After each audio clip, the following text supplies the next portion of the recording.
What is going on, ladies and gentlemen? Welcome to the Parker Chronicles podcast. I am your host, the Parker XP. And once again, we have the cutest couple on Twitch joining us again. DNA Gaming. Hello. Thank you for having us again, sir. Oh, thank you for being here. Especially tonight. Oh, Discord acting up already. I don't hear. We lost your mic. Hello? Right?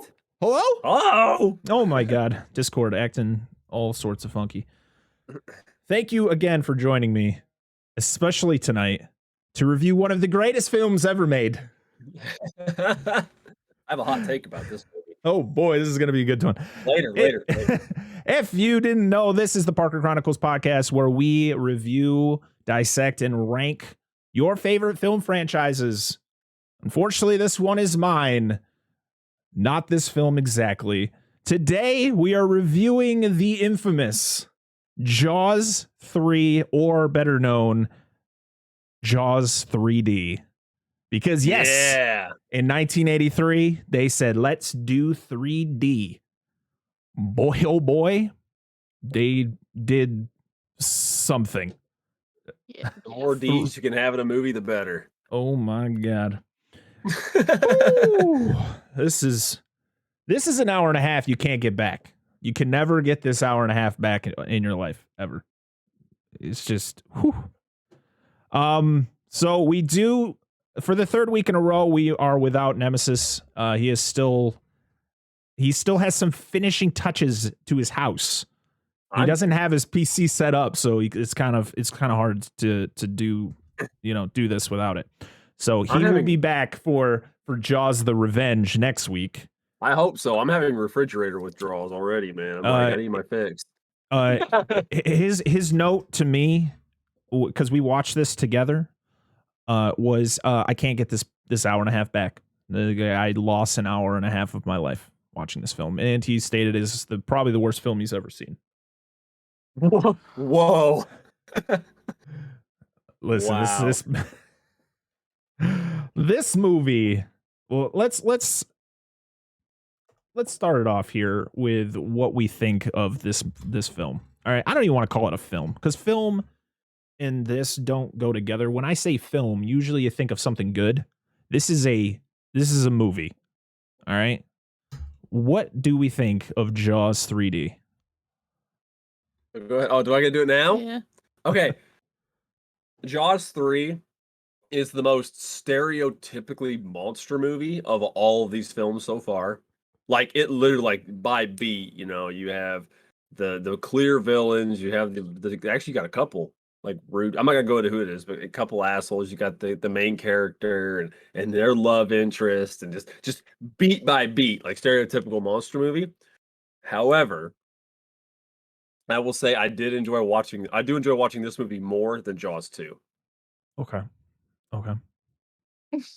Legit. Right. Like, to me, even though I know it's junk going in, like it just, to me, I don't mind the flow. It just feels like me watching one of my monster movies. Where Jaws, you have like these peak moments with, like, Ray Schreider and stuff, and some of the characters interacting, and then you have these kids like high, low, and then, like, it's just, this is pretty mellow all the way through, and you know what you're getting from it. Okay. Can I kick him out now? Can you kick him out? Listen, now? You guys have your standards set way too high. Have any of you never seen Mono's Hands of Fate? Oh, no, I have not. So clearly I shouldn't. Compared to this film. We made it like 10 minutes in. We're like, oh, this is bad. Oh God, this is. Woo. Your turn. All right, Ara. Okay, it wasn't the worst movie I've seen, but it definitely was not the best. Oh yeah, that's fair. I'm not saying it's gold either. Like, I know where this stands in schlock. Like, I got it, but many parts where they could have just cut it out. Just God, yeah, 100%. Not needed. So 10 out of 10. Yes. Oh I'm man. done. Okay. Probably won't watch it again. My thought on this. I have not seen this movie in probably over 10 years. as a Jaws fan, I used to watch all 4 of the movies. Like, if I was watching Jaws, I was like, you know what, I'm gonna watch all 4 of them, and I feel like I enjoyed them all back in the day. Man, today was torture. This movie sucks. This movie is horrible. There is not one thing that I went, that's actually pretty interesting. No, it all sucked. It sucked. This movie's so bad. This movie, I can guarantee Jaws of Revenge is going to be better than this. 100%. I can guarantee. I feel like Cruel Jaws is going to be better than this. And we haven't even seen that one yet. We're all going in blind to that one. That's going to be interesting. This movie was just horrendous. I love Dennis Quaid. My Lord, Dennis Quaid. He got butchered in this film. And I said film. This is a movie. This is a bad movie. Umbreon is here for film. No, it's all shot on film. Dude, come on. Nope, not considered. No, when you say film, I feel like it should be linked to something good. Okay, like it's like a proper way of saying movie. You know, this is a fine film. All right, that just feels gross when it comes off my tongue when I talk about Jaws 3D. Okay, this movie's bad. So bad. Okay, let's get to the to everything else. So I don't even have a release date for this film. All I know is it came out in 1983. Yeah, that's all I know. That there's nothing. It got a 3.7 out of 10 on IMDb. So it's actually not rated the worst Jaws film on IMDb as of yet. It was directed by Joe Alves. If you don't know who Joe Alves is, he was the production supervisor for all the Jaws movies. He is actually the man who helped create Bruce. Nice. From the original Jaws. Like, he is the guy who pretty much came up with all the sets, and he was a huge part of Jaws. Yeah. And this is his only film he ever directed. It's one of those don't quit your day jobs. Exactly. Yeah, just because you could be a production designer, what have you, doesn't mean you can direct people. Yeah. This is literally the only movie he's ever directed, but he's been a production designer for so many iconic films. Let me go through some of these. Yeah, he needs to stick with that. Jaws 2, Close Encounters of the Third Kind, Escape from New York. Yeah, a lot. And then it kind of drops off. So I guess not that many. He was peak in the 80s. But literally, this is his only directorial film. Like, he has done nothing else other than Jaws 3D. Sometimes you just gotta try and it just doesn't work out. Yeah. And I I do, I feel like I can't blame him for this whole thing. Like, I feel like this was supposed to be a joke, and it was. There's actually a rumor that the original writers of Jaws wanted this to be a National Lampoon film. They went to National Lampoon, and they came up with an idea. Actually, that's the first trivia. If you go to IMDb, it says David Brown and Richard Zunick, producers of the first 2 films, originally pitched this as a spoof based on a suggestion by John Hughes, who is famous for a bunch of all like teen movies from the 80s, like The Breakfast Club and Pretty in Pink, 16 Candles, stuff like that. So so those guys, and the title was going to be National Lampoon's Jaws 3 People Zero. That would have been much better time. And it was about a movie studio trying to make a second sequel to Jaws. It opened with author Peter Benchley being eaten in his pool by a shark, and included a naked Bo Derek and shark-costumed aliens. Oh, dude, that would have been fantastic. Joe Dante, who did Gremlins, was actually supposed to be the director. Steven Spielberg rejected the idea and threatened to walk away from his deal from Universal. When Zunick and Brown found out about the rejection, they quit the studio. Oh. So Steven Spielberg said, no, I will leave Universal. And Universal's like, no, we can't have you go. So... And then Richard Zunick and David Brown decided, we're going to leave. And they're like, that's fine. As long as Steven's still here, we don't care. So, that's rough, dude. One dude had an idea. One dude had a clever idea, and people start quitting their jobs. Oh, man. So another fact is that Roy Scheider actually was asked if he wanted to be in this film, and he purposely accepted another film just so he wasn't able to be in this movie. Well, he could have just said no. He was in Blue. He was in Blue Thunder. No, so he had a contract with Universal where he had to appear in multiple films, and so this was going to be probably the last one of his contract. And he was like, "No, I'm busy. Sorry, I got to do Blue Thunder." Sorry, I said Blue Steel. Blue Thunder, which is the race car movie with Tom Cruise, I believe, right? No. The race car that's movie with Tom Cruise that's is Days of Thunder. What the hell is Blue Thunder? What is Blue Thunder? Click on it. It's right there. Click. Touch it. Touch it. Oh, it's a cop test pilot for an experimental police helicopter learns the sinister implications of the. That was pretty late, but hey, he did what he could to get out of Yes, Jaws. exactly. I understand. It's rated higher than this one. Yeah, it's got 6.4. Yeah. So maybe we should get that review version this now instead of Jaws 3. I would like to see that National Lampoon film, even though National Lampoon is not I don't think they're even a thing anymore. Oh my God. So many things with this movie.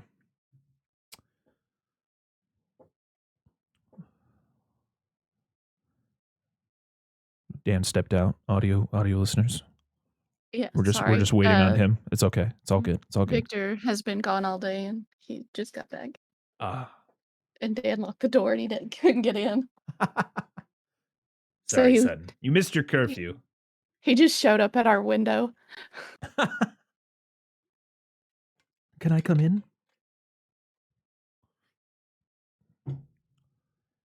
Oh man.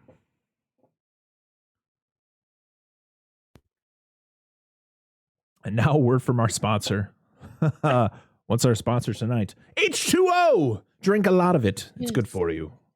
I have some. There we go. There's a word from our sponsor for today. Except for I also have others. Other liquids. That's not water. Look at that. See, we're getting hydrates in the chat. Ooh. Listen, we gotta fill some things in here because this could be a really quick one.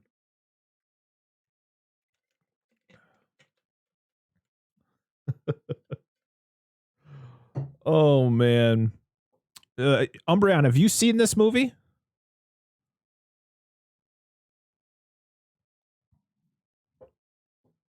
If you haven't, don't.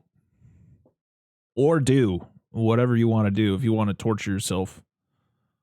This is a good one to do it with. More than I should admit. Like 25 times. Oh, even I haven't seen it that many times. Yikes. No, thank you. See, I'm a huge Jaws fan, but I know, like, when I was a kid, I know I watched all these a lot. I don't think I've seen this movie that many times. I've probably seen it close to 10 times, which is more than I cared to admit. But, yeah. When dad controls the TV, you learn to watch shitty films. I think that's the truth. Look up Redneck Zombies. Worst thing ever. Oh, man. All right, Dan is back. It means we can continue with these fantastic facts before we jump into the plot. Oh, man. So this shark... Juicy plot. This shark was 35 fucking feet long. Bigger. 10 More feet, bigger.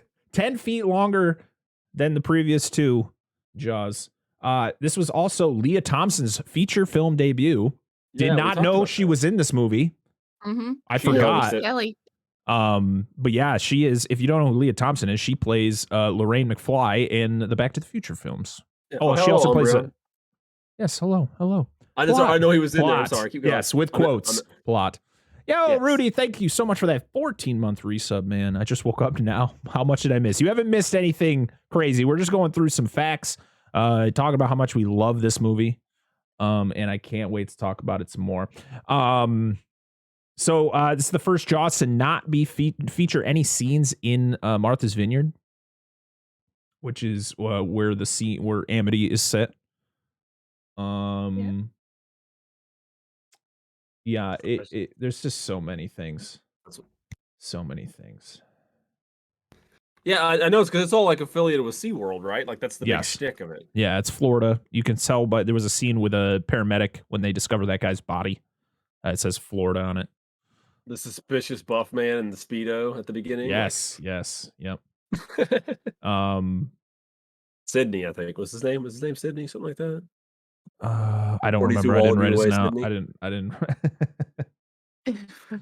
Sorry, I'm quoting a much better movie. I apologize. Shelby. It was Shelby. Shelby. Oh, the guy that was in a movie called Flex. Oh wow, it's perfect. Perfect. Oh man. All right. Well, do we want to get to? Do we have any other facts before we jump into this plot? I learned a fact that dolphins are not fish, and sharks are not mammals. Those are great things to figure out for the first time. You know. Oh, so when Dennis Quaid is asked about this movie, he doesn't even remember. Like it's one of those things. He's like, I was in a Jaws movie. I was in Jaws. What? Like that is usually. I wonder if he like that's just his excuse, but like he really remembers, but he's really embarrassed by it. So he's like, I think I want to review this movie later down the road and try to get his son on here to review this movie with us, Jack Quaid. Yes, who's in The Boys. And he's, oh my God. It literally, when I was watching this movie, I was like, man, he looked like Jack looks just like him.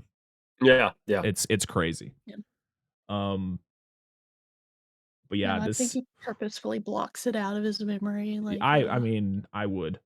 This film made $13 million in its first weekend, held the record for highest grossing opening for a 3D film until Spy Kids 3D Game Over in 2003 made $33 million.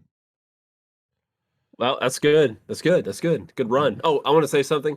In 10 years from now, when Parker's like, it's the late night with Parker, right? That's what it's going to be. When you're going to be hosting some talk show. Parker After Dark. And we're going to be like, yeah, we know Parker. We were on a podcast with him. He's like, I was on a podcast with who? It's the exact same thing. Same thing. DNA what? Yeah, exactly. Who? Parker After Darker. I like that. That's Parker when he comes in with no shirt on. That's going to be the podcast. Yes. when I finally, buff this physique and I don't have a dad bod anymore. There you go. All right. Are we ready for the plot of Jaws Absolutely. 3D? You have to say 3D, okay? It's not Jaws 3. It is Jaws 3D, okay? The posters said it. 15 minutes, maybe? it might not hit an hour. I mean, this is going to be wild. Oh, boy. So it opens up as every Jaws film opens up with a first-person shark swimming scene where it's got the ominous music. Music written by Alan Parker, which is actually my middle and last name. No joke. Some relative you don't know about. Weird thing, yes. Oh, I know your full name now. You do know my full name. It's okay. I don't care. It's delicious, Alan Parker. Yes. But yeah, it wasn't. The music was not written by John Williams. The only music written by John Williams was, of course, the Jaws theme that plays every so often. But yeah, the music written by Alan Parker. Not that it's important because there really wasn't any music in this movie that was like, oh my God, this is really good. It was. You really notice at the beginning because you get the Jaws theme and then it like cuts to some other stuff interspliced with Jaws and like this entirely thematically different, tonally different music and then spliced in with the Jaws theme. It's like, this is weird. Yeah. It's a beat. So it's very odd. Yeah. So you get the shark swimming in first person and then you see fish kind of grouped up together and then they start to spread apart and then it shows the shark's mouth bite down on the fish. And then you get a really good shot of the fish in the 3D effects coming at you. Coming at your face. Coming at your face. It's so intense. It's so good. Its mouth is like... Yeah, and its mouth is still moving. Oh, boy. Yeah. And then you get like super... And then like when it shows like the title, like Jaws 3D, it's like super like in your face. Wham! Like font. It's the worst. It's disgusting it's awful. How bad the font is for all of this. But it was that I actually thing. forgot. Oh, No, go ahead. I actually forgot this movie was called Jaws 3D until we watched it. I'm serious. What did you think I was making it up every time we talk about it? No. When you mentioned it, just like until like the movie, like the splash screen hit, I was like, oh yeah, it really is actually called Jaws 3D. Like I just didn't. Yeah. I always called it Jaws 3 growing up. Like No. I knew there was 3D in it, but I just always call it just Jaws 3. Well, Jaws 3D. So yeah, we get all the really bad like 3D-ish font with everybody's name and all that, and you're like, oh crap, Dennis Quaid's in this. Damn. Yeah. Poor guy. He went on to do a lot better things. And then it shows water skiers, but you get the music. You got the ominous, like the Jaws, the tempo of the Jaws theme coming up. Like, is something already going to happen? Like, is this what's happening? But you see water skiers doing some cool things, and then we see Kelly, who's played by Leah Thompson, who I again did not know was in this. I completely forgot. But yeah, we see her do some really bad acting, as everyone in this film does. There is not one actor in this movie who is like good. Like, it's all bad. It's just all bad. And it's not, and to be honest, I think it has to be the script. It's the script and the way that it was written it's just so bad. And the funny thing is that Carl Gottlieb, who wrote the first two Jaws, wrote this too. I don't understand. Maybe he petered out at this point. I don't know. Oh man, I don't know. To be honest, these are all cash grabs. You just throw Jaws in the title and people are going to go see it. Clearly, $13 million in 1983. That's a lot of money for a movie that's not good. Yeah. So, and then we get a scene where it shows, the direction to a guy who's never directed. Joe Alves was he was the guy who was in charge of creating sets and scenes and stuff. They probably figured, oh, if he can do that really well, maybe he'd be really good as a director. But also, I feel since he was a first-time director, there was a lot of behind-the-scenes crap that happened where the studio took control of a lot of things, and it wasn't really his vision. Especially with a guy who created the original shark. He created Bruce. And as listen, the sharks from these movies, they don't look real, but they were good for the time. They still looked scary, at that time. There was just some that were just downright bad in this movie. They looked like toys. Like actual toys. Like, I will take my toy down over here and I will reenact one of the scenes later on that happens in this movie. It's bad. But yeah, we see it then shows a scene where this woman is training girls on how to be SeaWorld employees, which is the weirdest thing ever. Like telling them like they can't alter their uniforms. They have to perform like this choreographed greeting. And if they show any butt cheek, they're out of there. Get out. Flash some cheek. Get some more people in here. Yep. It was a really weird sequence. Yeah. So we meet some divers, which is guys that are literally trying to build this like cage right around this cove. Yeah. And one of them is this Shelby. And is Shelby the one where they like tell him like the gate won't close, and he's the one who's like, I went down there myself. Was that Shelby? Yeah, I'll do it for overtime. Yeah, it was a lot of overtime being shouted in a span of 20 seconds. No overtime. No overtime. So the gate that opens up that releases to the ocean won't close. So they call Mike Brody, who's played by Dennis Quaid. And he is like the guy who designed everything in this park, all of the attractions and all that. So he's like the head guy in that department. He comes, tells him to, get it fixed, but they can't work overtime. And then we get that whole spiel, and then he casually just drives off on a jet ski. So nonchalant. Crappy jet ski too. Yes. And do you see how he got off it though? Like when he gets to the dock, he gets off it so smooth. Like I think he broke it too. I think when you watch it, like you watch that scene closely, when he goes to get off it, I think one of the handlebars break. And I just think they kept going with the shot. They're like, it's fine. He's okay. Like he casually like pretends it didn't happen, and they're just like, keep it. It's fine. Don't worry about it. Yeah, it's good enough. It's good. It's probably the most expensive thing on this set. Yeah. We'll get it in post. It's fine. Yeah.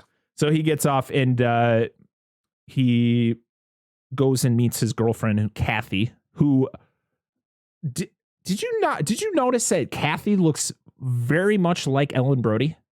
Yes. Like she could be her daughter or her sister. Like it was weird, man. It was weird. And I don't even know.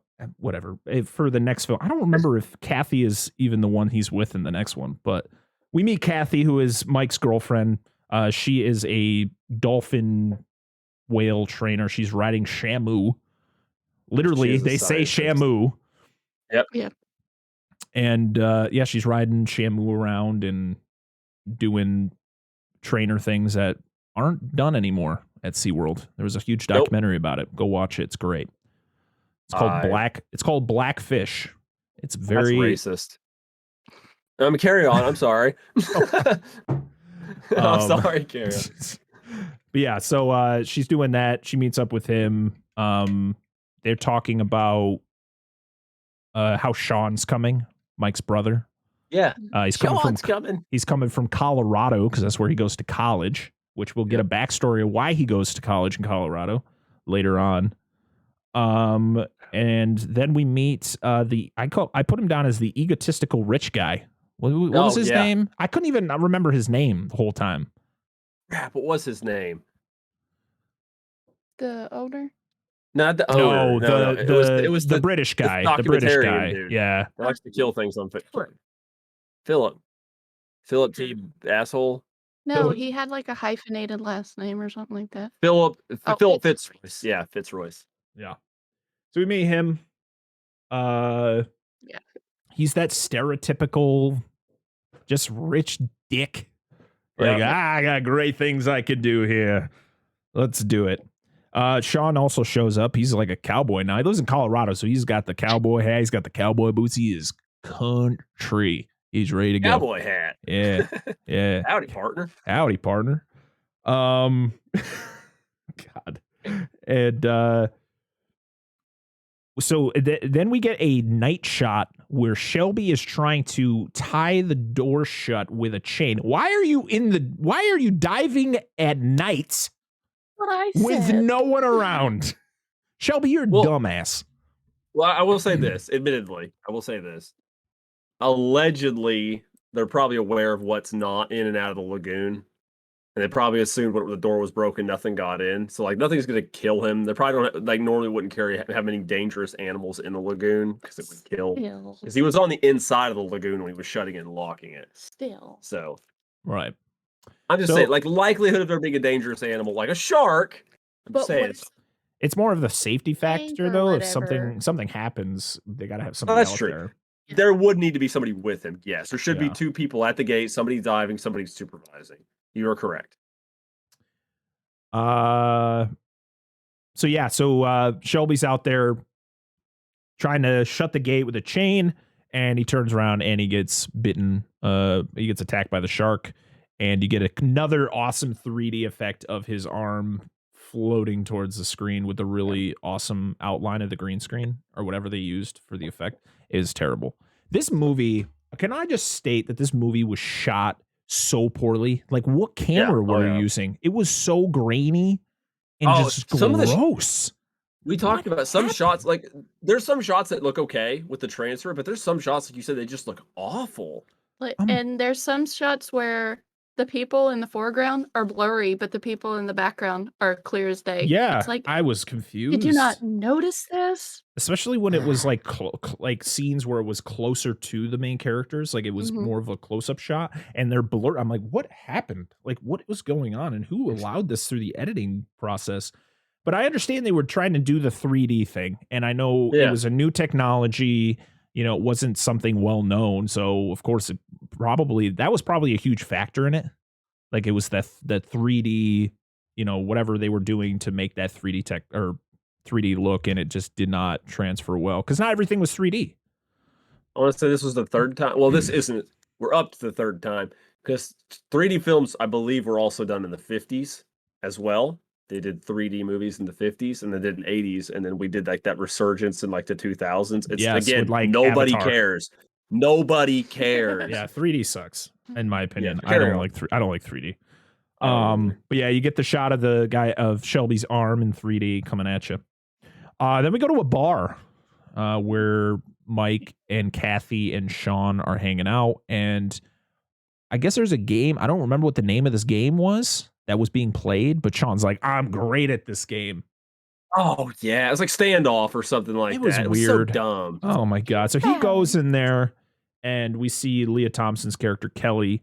She's doing the game with a guy and she beats him. And so Sean steps in and goes against her and then says some weird thing about her crotch. And then she ends up losing. Oh, he says his fly is down. And she right. looks. And she looks. He's like, oh, I didn't realize we were selling hot dogs. And she looks down and he's like, oh, woman. Oh God. The 80s. I know, right? Joyous time. Was this really a thing in the 80s? If anybody was alive in the 80s that ever watched this, please tell me if this standoff is a real thing.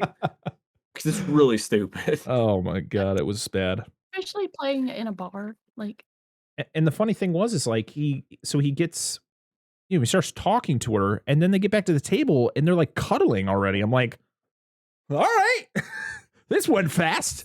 I mean, Exactly. I guess they're drunk, but it was still the fact of like, okay, you literally just met 5 seconds ago and you're already like cuddling at the table. I was whatever. and then the best comment. Oh yeah, tell him the comment. Tell him the comment. Yeah, say the comment.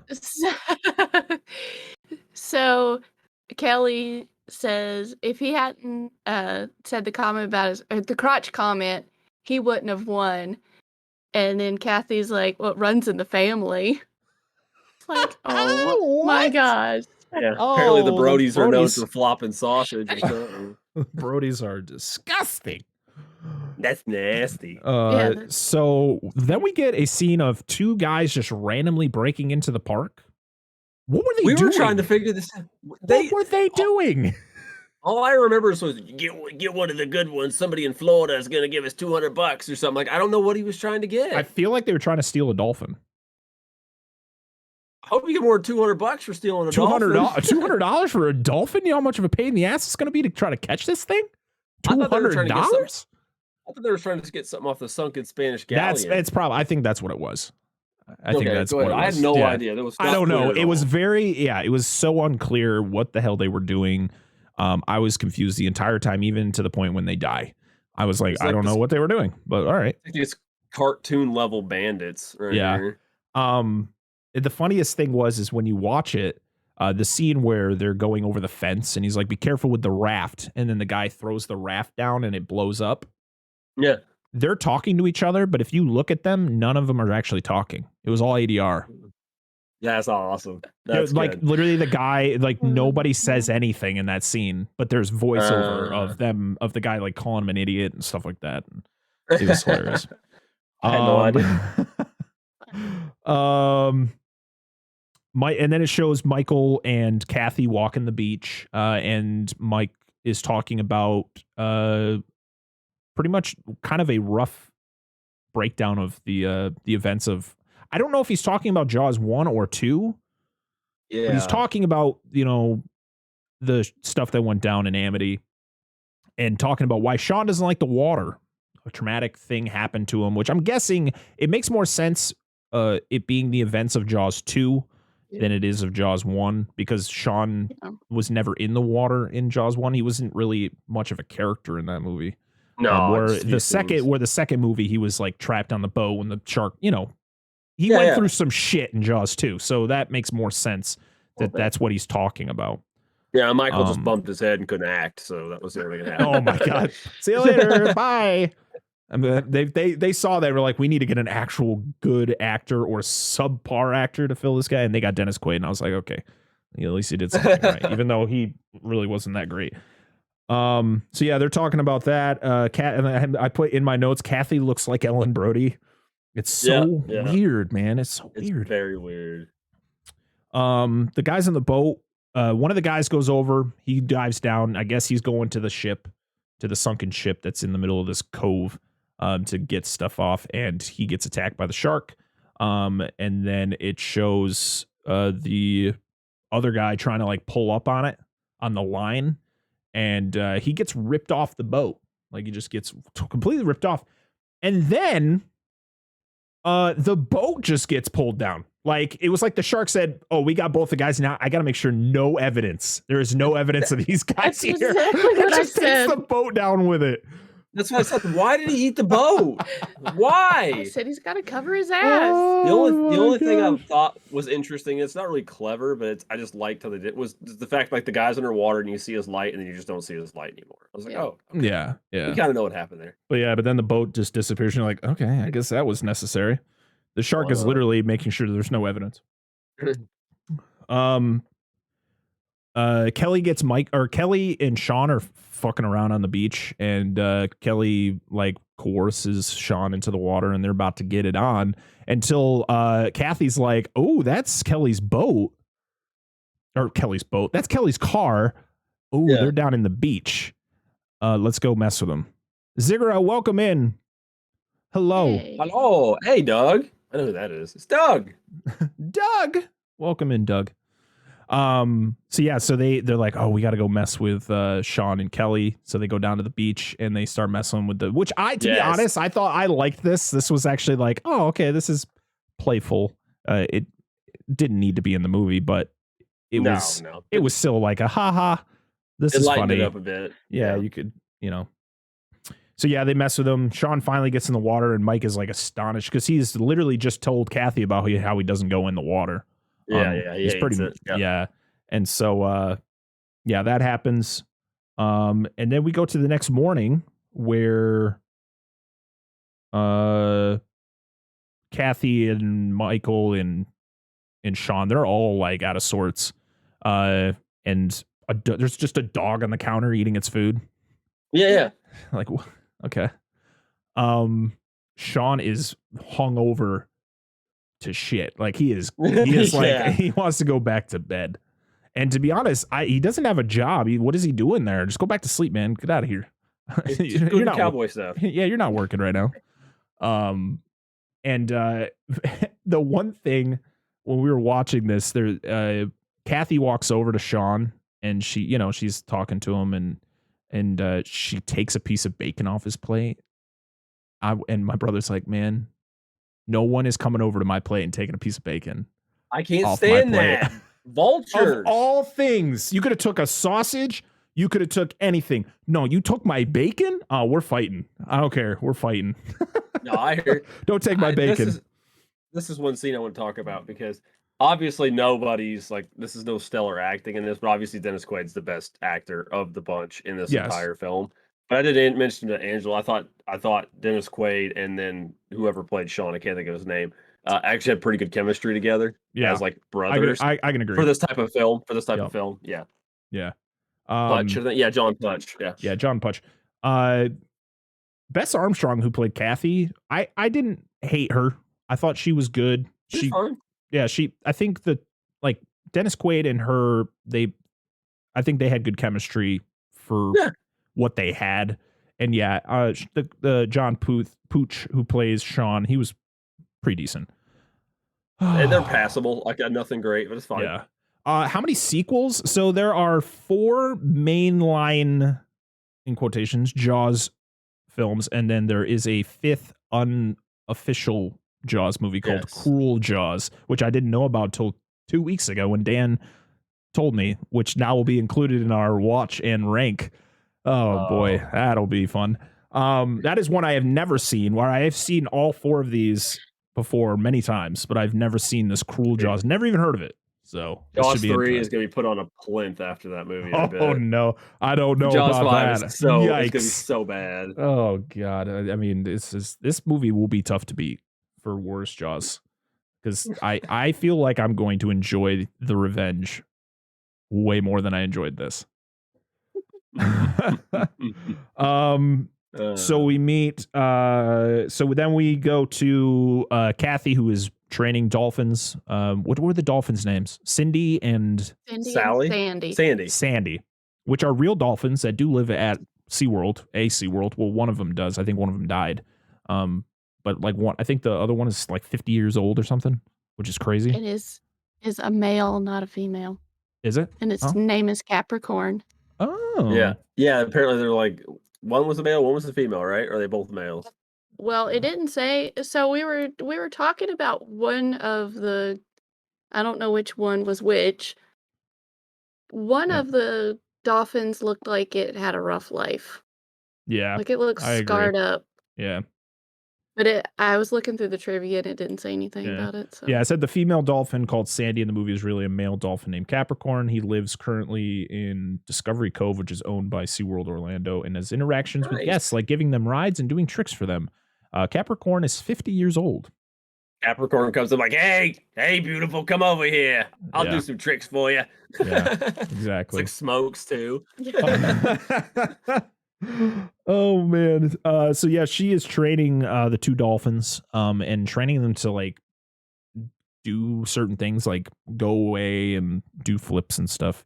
And then the rich guy, Tricks. yeah, So I'm like card tricks, then do the money into the cup and swindle people. I'm sorry, go ahead. playing basketball. Yeah, there you go. Then we meet the rich guy. The rich he's a photographer and he wants Philip. Philip. He wants to take cool shots of just different things in the park. And pretty much put the park out there for everybody to see.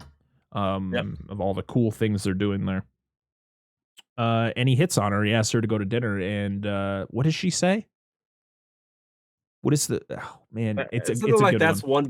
That's one behavior I don't do, or bad behavior I don't, or something like that. Yes, that was a good one. Jackie was quite the screamer in the last film. She was literally losing her shit. Yes, Jackie is. Oh God, Jackie from Jaws 2. Oh my God, I hated Jaws of Revenge. Listen, I'm not gonna like Jaws of Revenge. I mean, I've seen it before, but I feel like I'm going to like it more than this. This movie is atrocious. So they're getting information about how Shelby hasn't come to work, and we meet his girlfriend or his like fling, and she's pissed. She like throws bills at Michael, and wondering, like, why do we need this scene? Why did we need this? No one cares. They mentioned it, like she talks to him in the bar earlier about the same thing. Like he's like he's his keeper. Yeah, because he works for you. Doesn't mean like they're like, why aren't you watching him? I was like, this dude looks like he's 10 years older than him. Like he could be his dad. I was like, why are you watching him? He's an alcoholic. I don't know what you want me to do. So yeah, but it goes from her being pissed off and wanting her pretty much to have Michael tell him to F off. But then they're all afraid something really bad happened to him. And she's like, I didn't want him hurt. And again, I don't care. You did not need to be in this scene. This was unnecessary. Please stop this. Yeah, I know. And it was, I agree. That section was totally pointless. I was like, why is she even doing this? This is idiotic. Yeah, I'm like, we don't need to know about your relationship problem. All you'd have to do is like, hey, what's Shelby's missing. We're gonna go down, still missing. We're gonna go double check the lagoon just in case he like fell in or something. That's all they would do. So we meet, so then they're like, okay, we're gonna go search the channel, see if we can find him, because they pretty much, I think they just assumed he's dead. Because it's been like a couple days. Yeah, like where'd he go? Where would he have gone? So they take this craft that Michael created to go down, and then they would scuba out of it. And they go down there, and this is where we get some prime special effects. Oh my God, it's so bad. It's so bad. It's so bad. Just terrible. Just the bad, like it was like clip art, just a really bad clip art scene. Oh, it's just atrocious. They get down to the bottom. They get out. They got these really cool like breathing apparatuses, so they don't have to have like, scuba tanks on their back. They search the boat. Did they find anything down there before? No, not really. I don't believe anything. So they're searching the boat, and then we get the shark busting through the side of the ship.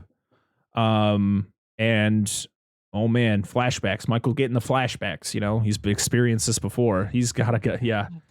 He so they start swimming. But then they're like, you know what? The dolphins are here. They're going crazy right now. Let's just hitch a ride on their back. So they grab. So each of them get a dolphin and they grab onto the back. And what a great scene of the dolphins, you know, gliding kind of towards the surface of the water, and also the shark is right behind them. So you got the dolphins with the people on the back, and then you got the shark fin. Oh my lord, so good. So they go through the gate that allows the dolphins in and out of the cove, and then the gate closes at the perfect time where the shark just literally full force blasts into it. And that's when Michael's like, there's a shark, we got to kill it type deal. And this is where the owner of this SeaWorld is just is the mayor from he's the mayor character from Jaws 1 and 2. He's just an idiot. He's all about money, doesn't give a shit about anything else. Isn't it Bouchard? Yeah, played by Louis Gossett Jr., who is a big time. He was a huge actor back in the 80s. So they have a conversation. It's Phil. What's his name? Bouchard or Bouchard? Yeah, Bouchard. Mike and Kathy talking about literally, hey, you know what we should do? Philip says I could film us killing the shark here in SeaWorld.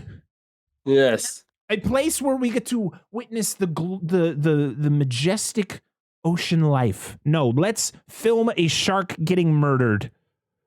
That's entertainment at a SeaWorld. Yes, I knew that. Yeah, we mentioned Bruce a couple times. I didn't think of a name for this one. This is Bruce the Third. Bruce the Third. Bruce the Turd. More like it. There you go. We can do that one. We can do that. That's good. I like that. Just doo-doo. But yeah, so I was just so confused when they're like having this conversation and the owner is just like, yeah, I'm down for this. I'm down to kill this shark live. He's down. He's such an idiot. Oh, he's like, God, it's so dumb. People will pay money for this. I was like, you do realize you're supposed to be a park that's supposed to protect wildlife, right? Like, and you want to murder a shark. Well, Michael comes out and he's like, sharks are murderers. They're murderers. I've seen it before. My family knows about them. I stayed wait outside your home with knives and try to lure you out with candy. Oh my God. They almost ate my father. Yeah. We get some we get them filling up some syringes with like it's a stuff to make knock the shark out so they can get it into sedative to get into the park. But we get the cool effect where they got to squirt it at the screen. Oh, it's so good. Why? So good. 3D, I know why, baby. But why? Because we need that 3D, baby. Let's go. Money shot. And so Kathy decides she's going to go down with Phil. I don't even want to know what you guys are talking about. I know. No, I'll later. Carry on. So Kathy decides she's going to go down with Phil, and Phil's like butler. I don't know what the hell this guy is, but he calls him governor. Yeah, it's he's like his. I don't know. He's almost like his like lackey or like his assistant. It's like name's like John Tate or something. I didn't even care to know his name. No. All I remember is him just yelling governor all the time. Like an old Bobby or So something. they're getting ready to go, and Kathy's got the chainmail suit on, which is good job. That's what you wear when you're gonna go shark dive with dangerous animals. And he's wearing like a bright orange wetsuit, and she's like, well, the shark's gonna see you bright as day. And he's like, well, that's kind of the point. I want him to get close so I get the good shot. And then he starts throwing grenades. He starts putting grenades in his belt, and I'm like, what? This is a safe place. This is literally the only reason this is in this scene is for what happens later. That is literally the only reason that it doesn't make any sense. It's a fucking grenade. I mean, just strap one in, like, dude. Like, what are you gonna do, bro? And then they have to get the okay from the owner. It's like, yeah, we're not doing grenades, man. Like, well, hey, good job, guy. Good job coming up with finally a decent decision. After they quarreled for like 10 minutes, and then he decides to say something after they brought it up, pointed him out. Like, so they go down. Michael is literally trying to talk Kathy out of this. She's like, "Don't do this. I know these great whites. All right, they're after me. The Brody, they know, they smell us. They're like, the Brodies are around, and we want that Brody blood." Yeah, you smell that Brody. I smell him. So he tries, but he can't coax her out of it. So they go down, and they're floating around, and Phil's waiting for that right shot, and Kathy's just floating around there with her stick with the sedative, and she the shark comes up from behind and grabs her tank and proceeds to just drag her back and shake her and all that shit. Does she stab him with the sedative, or does... I don't remember that scene. One of the two guys, it all blurred together for me. I was so I didn't know. It's kind of chaotic there for a second. I was like, what's going on? I think Phil came up like just to get her out of there and stabbed him with it as he was saving her. So no, because I think Michael shoots the harpoon into it. That's what the sedative comes from. Because I think they had another one on the harpoon, which is hilarious in itself. So the shark attacks Kathy. Phil gets the shark off of her. The shark is swimming away, and they're telling him to shoot it with the harpoon. And it's always that thing where like he's there, and it just reminds me of the opening scene to Jurassic Park where the guy's getting attacked by the raptors. Like shoot her! Yeah, that was going through my head as they're telling him like shoot it, and then of course he goes to shoot it and it jams. He's like, oh God. Oh, they always jam. Oh God. And then he gets a perfect shot into its dorsal fin. Yeah. Getting the sedative in it. But it's when he shoots it, it's the 3D effect where the harpoon's coming at your face. And you're like, wow. Yeah, exactly. It's right. Crazy. Get them to jump out of their seats. Yeah, make them exactly. bucks. Oh shoot. Oh. They just have to have water splash in your face to get that full effect. Right. Again, the owner is a dick. The owner is a straight up terrible person. They all get out, and he's just like, where's the fish? How's the fish doing? Yeah. And he's like, oh, we're all okay. Thanks, dick. Yeah, but anyway, how's the fish? Like, God. Yeah. So they got the shark. So this shark literally tried to attack them and kill them. But now it's in a tank, and you have two people in the tank with the shark. So I was like, okay. That's how it would go. There's a lot of things that are just wrong with this movie when it comes to great whites and like how great whites actually work, like the shark itself. That this movie just doesn't make any sense with. So they're trying to get the shark. So in reality, even as of right now in 2021, there are still no live great white sharks in captivity. That is one shark that it's been impossible to get them in captivity because of great whites they stress out a lot. They have a higher stress level than most other sharks, so it's harder for them to it's just harder for them to get themselves acclimated into a tank. That's why you see when you go to aquariums, you see the same sharks all the time because those are the easier ones to keep in captivity, which is good because I don't see the point in having great whites in captivity. It doesn't make that would be cool is when they blow up the shark instead of just his teeth. Oh my God. We'll get to that. We'll get to that. So they're swimming with it, and Michael's all like mopey because he can't spend any time with Kathy. He's like, oh, you're always here with the shark. It's like, Mike, you're such a bitch. I know he's good. That shark almost killed my dad. Yeah. He's not trained either to work with this thing. And you got these two trainers in there, and then he tells the lady, just get the hell out of here. And she's like, okay. And he like jumps out of the tank, and he just well, if I can't spend any time with you outside of this, I'll just spend time with you here. And then that's when the shark comes to life. And that's when I thought in my head, I smell Brody blood. Musk of Brody. Oh my God, I smell him. And all I could think of is when the shark comes alive was just Owen Wilson going, wow. Yeah. Wow. Yeah. And then we go to a nice small montage of SeaWorld things, of things happening at SeaWorld. We always have to have this montage, but I'm glad in this movie compared to 2, this montage lasted about 10 seconds, where the one in the last one lasted about a minute and a half. It was just way too long. It's a bunch this one, bat bathers were like panning over. Yeah, this one was just a couple things happening in the park, and then we were right back to the next scene, which is good. Yep. So pretty much the shark is under the protection of Kathy. Like pretty much she has the say on when it goes out on display and people can see it, because it's, it's never, great whites have never been in captivity, so she's trying to get it acclimated to the tanks and into captive life. And it's not going so well, but the owner's like, money, give me all the money, put it in a tank. And the guy's like, well, what about Dr. Morgan? Didn't she, we were going to let her have the okay. And he's like, I own this place and I pay you to not say stupid things like that. So put the shark in a tank so people can see it. Let's go. All about that dollar. Yep. We see more water skiers, because that's what we needed to see for another 3 minutes. Was more water skiing. So much water skiing. What's that? What's up with that in this movie? Is water skiing like a big thing that I don't realize? I was watching it. Movie. Yeah, I was watching going, I've been to SeaWorld quite a bit when I was a kid.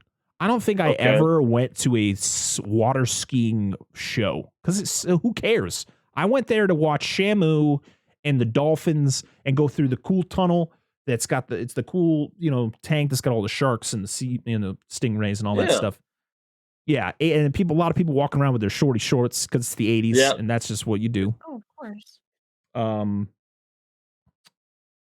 then we go to the tank. Well, actually, Kathy hears about the shark being on display because they put it over the loudspeaker, and she's like, oh no, this is bad. So she runs there. She's going through, and she's talking to the other 2 trainers. And she's like, what the hell? And it's like, oh, well, what was his first name? The owner.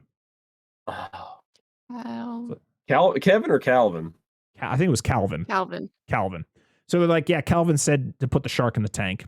And it's like, this is not good. We're like, he's not ready to be out here. Yeah. And then, of course, we get the shark starting to turn over on its stomach, which in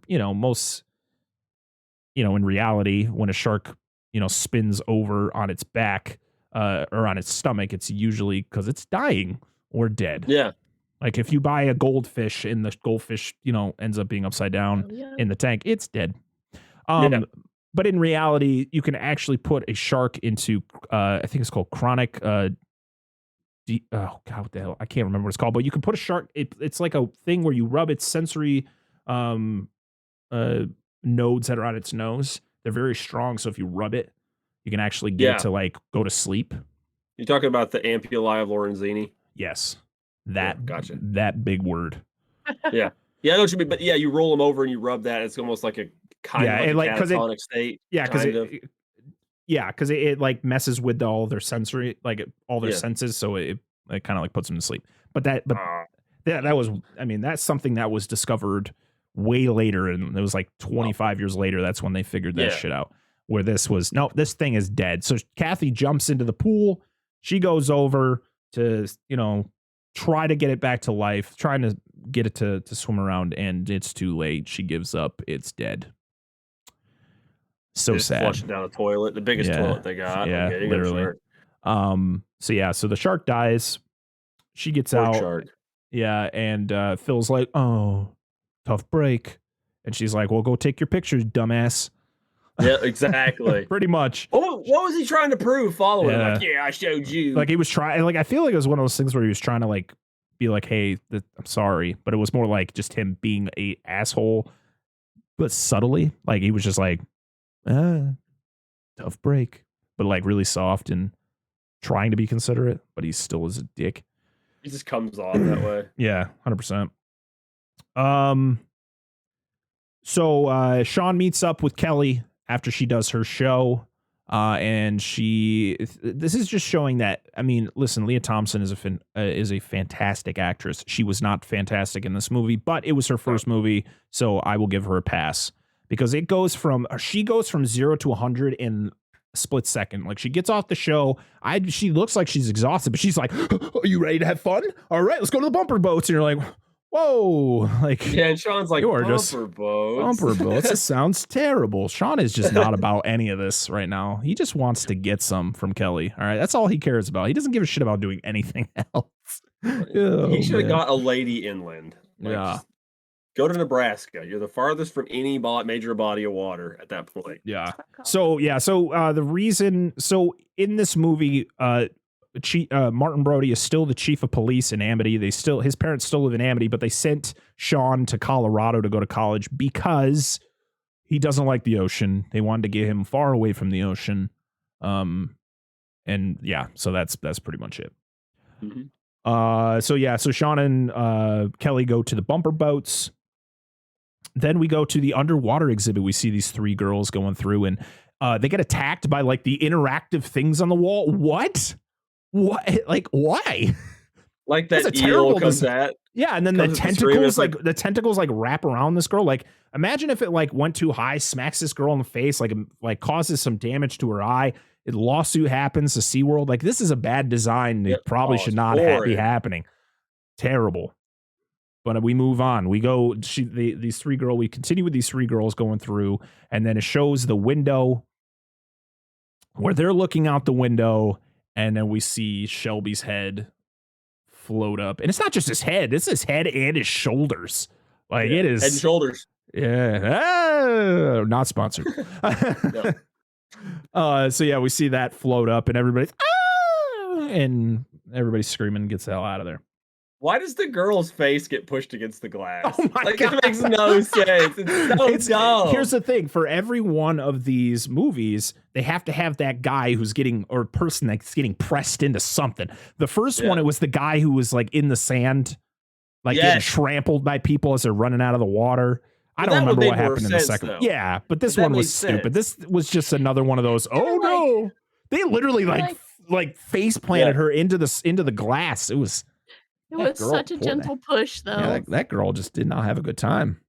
No, she's not having a good time. So, they get Mike and Kathy get notified that they think they found Shelby's body, but they want them to identify it. Mike is the first one to open up the blanket and to reveal Shelby's very disfigured body. And he has the most dramatic, like, vomit. Like, he, like, goes over. It's so dramatic, too. It's like, oh, God. Like, it was so bad. Dennis Quaid. Why won't it stop? Dennis Quaid, he showed a lot of heart in that scene. Then Kathy wants to see the body. So she goes over, and they're like, no, you don't want to do this. I could just imagine Dennis Quaid, like, after the movie's over, after all the reviews came out, he just has this little notepad, like, do's and don'ts. He's like, don't. He's like, pretending to vomit. No. Like, it just goes on the I'm not good at that. So Kathy looks at the body, and she just has this, like, horrific look on her face. And I think it's more of just how it wasn't just how the body looked. It was, but it was also the fact that she discovers how big this shark is. Like, the bite radius of the shark is so big. So they figure out that Shelby was inside the park when he was attacked. Yeah. And they also determined that it wasn't the shark that they captured. That wasn't the one that attacked Shelby. This one had a bite radius that was what'd they say, like a yard or 3 yards or something like that. A yard. And so it was a shark that's up to 35 feet long. That's ridiculous. In Jaws 1 and 2, the shark was 25 feet long. 35 feet long is just absurd. That is absurd. There is no great white on record that has ever gotten that big. Oh, God, no. Unbelievable. So they go meet Calvin. I can't say his last name, so I'm just gonna keep calling him Calvin because that's actually his name. So they go to Calvin, and they're like, listen, dude, there's a big ass shark in the park. It's in the park. And he's like, no, it's not. He's got like that Bayou, Louisiana accent. Oh, I know. It's awful. I don't know if that's actually his accent or that was just a terrible attempt at it, but it didn't sound good. But he's like, nah, it's okay, you know, and everything's fine. There's no way. And then that's when you get the first person view of the shark swimming by the glass, and everybody's pointing at it. Oh my God! I know, right? It just happens to show up right when they're talking about that. Yeah. Oh, did someone say my name? Just like floats in. And so Michael does a very good recreation of Martin Brody trying to get people out of the water in the first two Jaws movies. Oh, he does the same exact thing, same run, same like screaming at everybody. He's like knocking people into the water. Dude, he like full blown like just completely clotheslines the popcorn cart guy. Like he's just like, get out of here! I gotta use your car. Like, and the guy knows him too. He's like, wait, Brody, wait. Brody, I love you. Why would you do this to me? Like he flips the cart like later. Yeah. And he's trying to get the skiers out of the water, and the guy's doing like the show on the dock, and he like completely throws the dude into the water, not on purpose, but it was so dramatic. It was so good. You can hear someone in the audience like laughing, like it's this big joke. And big... Like there's that day when they were shooting it, people were just like, okay, we can't laugh. This is gonna look funny to you guys, but you can't laugh. Oh man. So that's when you get a bunch of the water skiers all noticing like they're doing their thing, and then like someone will turn around and they'll see the shark behind them, and then they lose their minds, fall into the water. But nobody dies. Nobody dies in this scene, which is very surprising for this movie. Oh wait, none of the water skiers died. Yeah, like I don't think. No, yeah, you're right. Yeah, yeah. I was prepared for it. A lot of so I noticed a lot of the deaths in this were like when people were by themselves. Or like at the end when like that one guy gets, you know, bitten at the final scene. And if you didn't know, sharks always swim around with their mouths constantly opening and shutting. That's how a shark swims. Did you know that? They just continuously open their mouth and like they open and shut their mouth. That's how a shark swims. No, it's not. All the time. Oh my God. Stupid. Listen, in Jaws, it's like, okay, we get it. But like when it gets to this, you're like, oh my God, this is just bad. Stop it. Sometimes it doesn't even look like it can shut its mouth at the prop. Right? It's just like they're like, listen, if we tried to keep it just closed while it's swimming around, we're afraid it's never going to open again. Like the mechanism's going to freeze. It's going to be bad. One shot at this. Yeah. So then we go back to the section where Sean and Kelly are on the bumper boats, and there's this one guy that keeps hitting them. They hit him once, which is fine, but then they're trying to fix it. Like I guess it's stalled out, so they're trying to get it started again, and that same guy hits them, and they fall off. And then that's when the shark comes in between Sean and Kelly, and turns and then bites Kelly in the leg slightly, like gives her a good cut on her leg. And no one else dies. Like I was like, man, the amount of like there's actually not a lot of people who died in this movie. It wasn't a lot of deaths. The size of the shark being bigger. Why didn't you just like start eating like bumper boat people like whole? It would have like it literally ate the boat earlier. Yeah, ate the boat earlier. Exactly. Well, So Kelly gets attacked. They drag her out of the water. And that's when we never see Sean again. Sean goes with Kelly to the hospital, and Sean's out of the movie. Yeah, they did a very bad job of covering the cut on her leg. Like, let's cover it, but it's it's like around the cut. Like you guys didn't even hit it. Like I'm so confused. Blood when she came out of the water. Yeah, exactly. So we go back to the underwater. What was it called? The underwater kingdom. Kingdom, I think. Yeah, I think it was Kingdom, right? And that's when we see the shark swimming over the tunnel. But you don't see when you see the tunnel, like when you see the people in the tunnel, people are reacting to the shark, but you don't see the shark. Yeah. Which I'm like, but then they have to show above the tunnel of the shark swimming over the tunnel, but you don't see the people in the tunnel. I'm just like, wow, this was bad. This is like they had no money to make this. Daddy, look at the fish. Yeah. Yeah. So everybody's screaming, losing their damn mind, and that's when the shark just decides to just ram into all the tunnels. He's just ramming the tunnels, breaking them, causing water to rush in. Everybody's screaming, running into the sealed rooms, which is just absolutely terrifying. Like you run into this room, it's filling up with water, and then they seal shut, so you can't get out of them. Yep. Absolutely terrifying. Absolutely terrifying. So, but the girl, the tour guide, she is perfectly calm. She is perfectly calm. Yep. Oh my God. The water stopped rising. Let's calm down. Exactly. Hola. No, we're underwater. How are you? Welcome in. Hello. So the tour guide's like, relax, the water's not rising anymore. We all need to just chill the F out. All right. She is calm under pressure. She's great. Where's your refrigerator at? Why aren't you here with your refrigerator? I'll never get that hour and a half back. You're not joking. So now they have to come up with a way to drain the tunnels so that the rooms will open up and the people can get out. So Michael is in charge of that because he's the one who designed this whole thing. So the rich guy and his compadre there decide to go down and help to get things fixed. They're going to try to lure the shark into this giant containment cage underwater, which this is, which in reality, we'll get to that.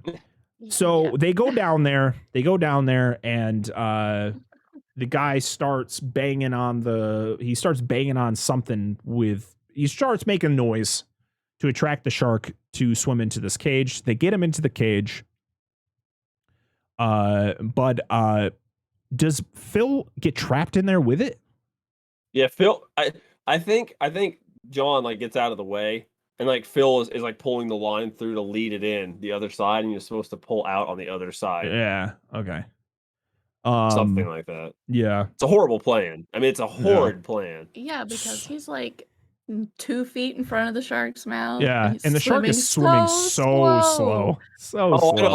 I was telling her, like, that shark would have had him like 20 minutes ago. Like, so, but then he gets in the shark's mouth. Like the shark actually like opens its mouth and Phil gets sucked in there, but he's still alive for however long. And then you finally get the shark bites down, of course, finally, and kills him because you see the blood shoot out of the gills. And so poor Phil. All right. Oh yeah, I'm assuming the like the strength of it, like the top of like its mouth, like not its teeth, but like coming together, just crushed him eventually. Yeah. I just want to know how he got in his mouth. I don't know. One bite. But so the shark bites at him, hits his fin or hits his leg, and he just like goes down. Yeah, it's gonna vacuum. But then vacuum effect. The next clip, he's like getting sucked in. I'm like, where'd he come from? I know. Oh, don't give me hope. Don't do that. Don't give me hope about the fridge, dude. So the shark is now in this cage, and so great white sharks are one of few sharks that actually have to continue swimming to stay alive. They cannot stay in one place. They have gills, like their gills are made differently, where they have to continuously swim in order to get the oxygen from the water and stuff. Yeah. They can't pump water over their gills. There are sharks, of course, that can. They have gills that actually pulsate, which then can suck in the water without them having to move. I don't know if you know this. Do you know if sharks, specifically white sharks, is that just like a side effect of their lineage? Is it like the side effects of like the more ancient sharks that are unable to pump? Definitely. I mean, they're just part of that. They're part of that type of shark family that they are just one of few sharks that have to actually swim continuously. Like they even sleep, like swim in their sleep. Oh, okay. Yeah, I was wondering because not to deviate too much, but obviously there's more modern sharks and then there's older lineages of sharks. But any animal has that. Yeah. Animals, because like with spiders, I deal with that because like tarantulas are old spiders because they're an old lineage and they're vastly different than modern spiders, like your house spiders, black widows, stuff like that, or modern spiders. So I don't know if that was the same kind of like just a different ancient lineage as opposed to a I'm modern guessing one. so. I'm guessing. I mean, I feel that is the case. That would make sense to me. Yeah. I know makos are another species of shark that have to swim continuously in order to survive. Yeah. So this whole thing would be the shark would die eventually. It would suffocate because it's not getting water. It's not having water go through its gills continuously. That makes sense. But listen, this movie is bonkers anyways, so who cares? Who cares about reality, you know?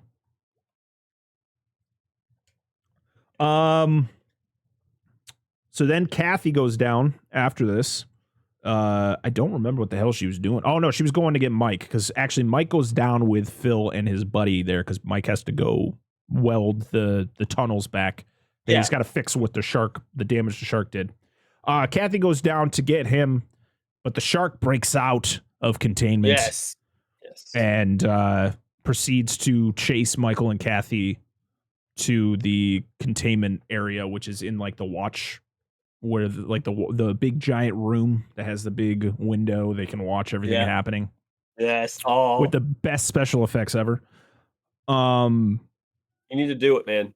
Yeah. I will when we get there. Okay. Mike fixes the tunnel though before this all happens. So they were able to, once they get out, they were able to drain the tunnels of the water, which then opens up the containment doors, and everybody gets to, no one dies in this scene either. Another thing, like this movie has to have the least amount of deaths in it. But I will say the deaths. Sorry, go ahead. Go ahead. No, go ahead. It has to be even with Jaws 1, because I think Jaws 1 really didn't have a lot of deaths in it. No, I don't think it did. Just a handful. But I think this one has more graphic deaths. No, I mean by the time standard than 2, because 2 didn't really show anything.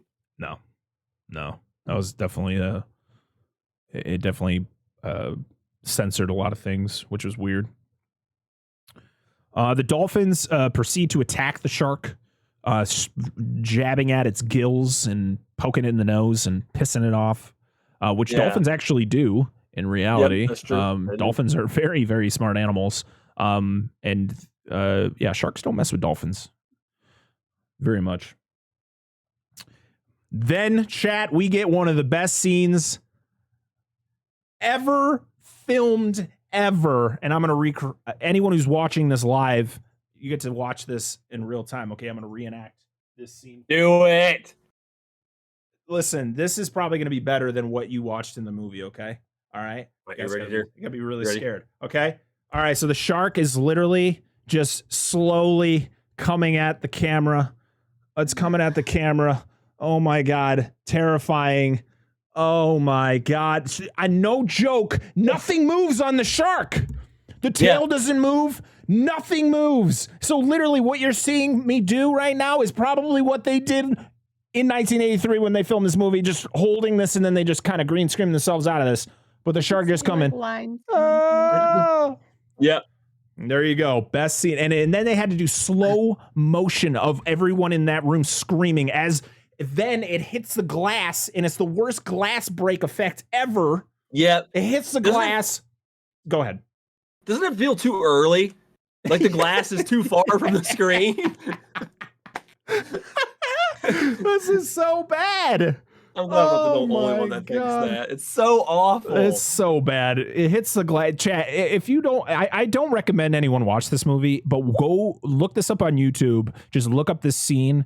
It's so funny. It's so bad, but it's so funny when you watch it. It's just like the last 10 minutes of the movie, isn't it? I laughed out loud watching this scene.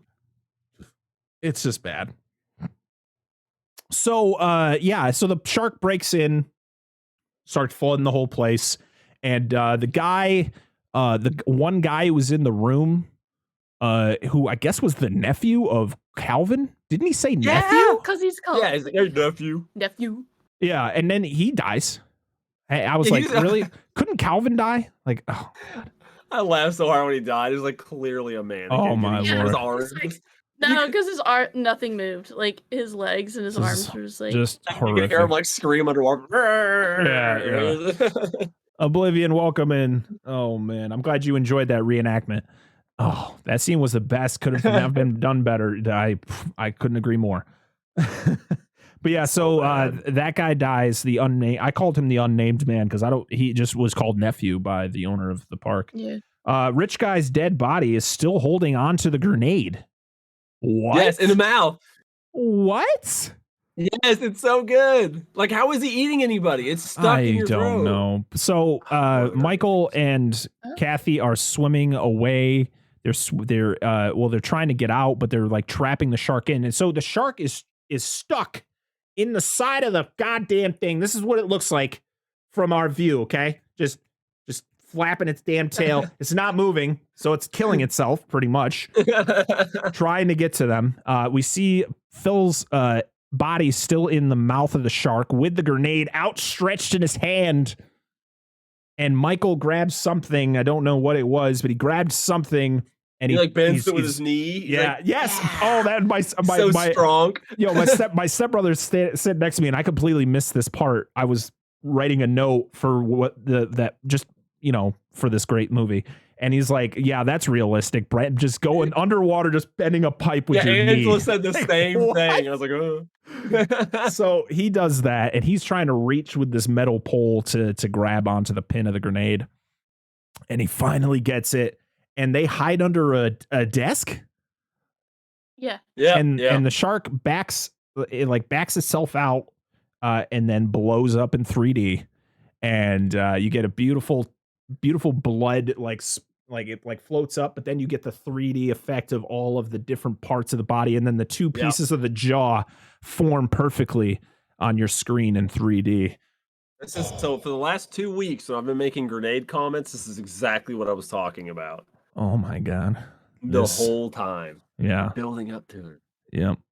And that was literally the only reason why the scene with the grenades even happened earlier in the movie was for this purpose.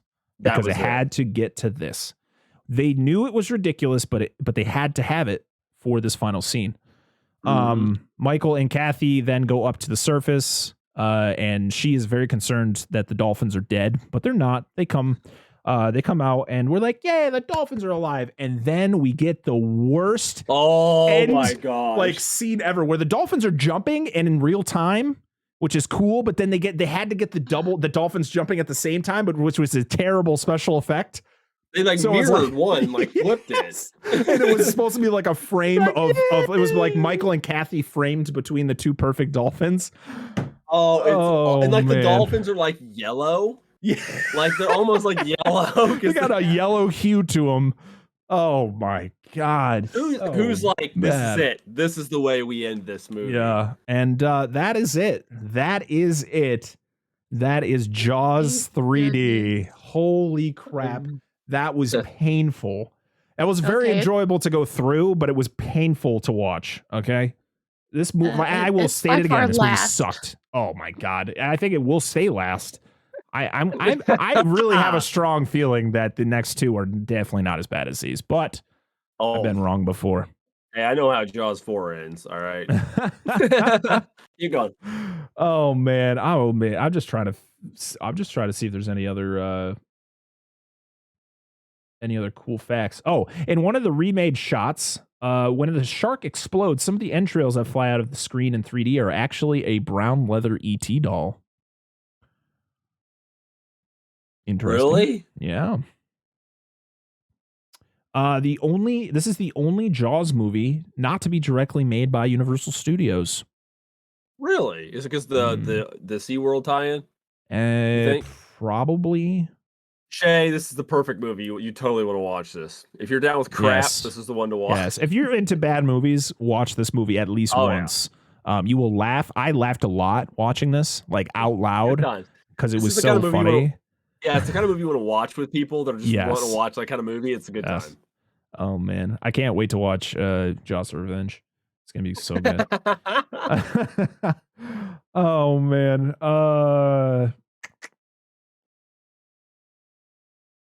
So they had to tone down some of the violence in this movie because when they originally sent it in to get rated, it was going to get an R rating. So they had to lose some of the sound effects. It was actually the sound effects that made the film more graphic. So I guess like when the shark would bite down on something, it would make a crunching noise, and I guess that was too much. They're like, listen, we'll give you the body parts and the blood, but the crunching, cut that out. We'll give you a PG rating.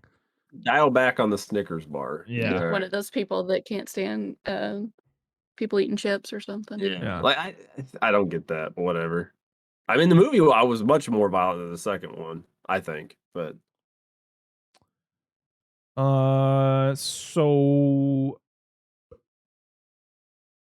this was the first sequel nominated for a Golden Raspberry Award for worst movie. yeah, there you go. Gotta love it. Hey, listen, every franchise needs one or two. It's all right. During filming, Dennis Quaid nearly got into trouble over threatening to assault a film extra. Good old Dennis Quaid. Yeah. Dennis Quaid is. I've heard some things about Dennis Quaid on film sets. That he's an angry guy. Like he has been known to scream and be very verbally abusive to production, people. Huh.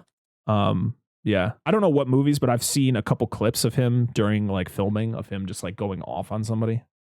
Jeez. I'm not saying he's a bad guy, but I've heard of some stories about him on film sets. Oh man. I'm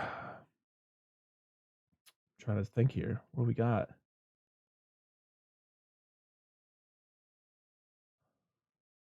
Oh, I just want to go out of the way and just say that the effects for the sharks were horrible in this movie. Oh, so bad. Even compared to like 1 and 2, which like obviously it was a product of its time. Like this was made 5 years after the second one? It was like a 5-year gap, 78. Yeah. So like it was really like it was just bad. Like the original Bruce mannequin that they used in like 1 or 2 and whatever, Yeah. or modified for 2, whatever it was much better, like just visually as a prop. Yeah.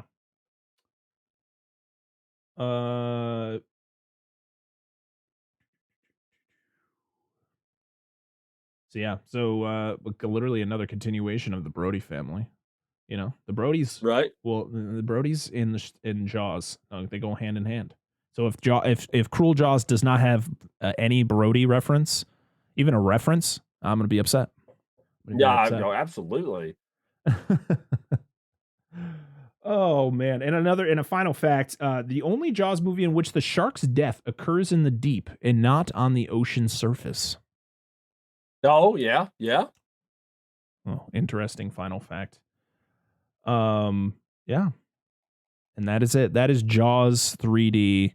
So I'm guessing we're gonna rank all of these. Every single one of our rankings are gonna go into third spot, right? Yeah. The sharks. Are you sure?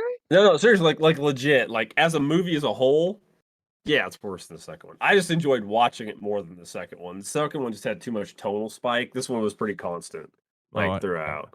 I get it. It was like, I get it.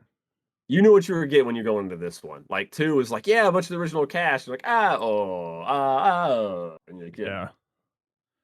All right, chat. Well, that is gonna be it for us today.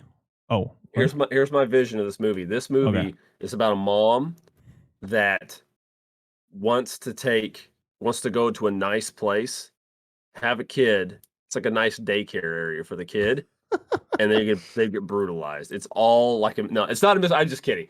The second was a misunderstanding. This one I have nothing for. No, I mean, it's fine. You like to come up with the ideas of the sharks being the good guys. They're not actually bad guys. Don't like 2, like 100% 2. I could be like, it's totally a misunderstanding. This one, no, I got nothing. Like it was like straight up just a monster movie. But 4, I've got ideas. Oh my god, I've got ideas. So good. So that is going to be it for us today. Next week we will be back for Jaws: The Revenge, the 1989 classic.